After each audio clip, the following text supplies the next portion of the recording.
সিদ্ধান্তটি নেওয়া হয়েছে যে ম্যানেজিং কমিটির কিংবা গভর্নিং বডি যত ধরনের বেসরকারি স্কুল শিক্ষা প্রতিষ্ঠান আছে সেগুলোর গভর্নিং বডির সভাপতি হতে কোনো ধরনের শিক্ষাগত যোগ্যতা লাগবে না। অন্তর্বর্তীকালীন সরকারের সময়ে সিদ্ধান্ত নেওয়া হয়েছিল যে কোনো একটি শিক্ষা প্রতিষ্ঠানে বেসরকারি প্রতিষ্ঠানের ম্যানেজিং কমিটির সভাপতি হতে অন্তত স্নাতক অর্থাৎ অনার্স পাস কাউকে আসতে হবে।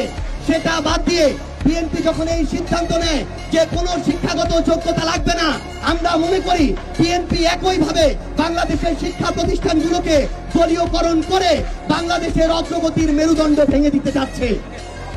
আওয়ামী লীগ যে প্রক্রিয়ায় বাংলাদেশের শিক্ষার মান এবং কোয়ালিটিকে ধ্বংস করে দিয়ে বাংলাদেশের স্বৈরাচার কায়েম করেছিল, বিএনপি যদি একই প্রক্রিয়ায় মুখে সবার আগে বাংলাদেশ আর কাজের সময় কোনো মানের দরকার নাই, যোগ্যতার দরকার নাই, এই প্রক্রিয়ায় যেতে চায়, তাহলে বাংলাদেশের জনগণ আগামীতে তাদেরকে প্রত্যাখ্যান করবে।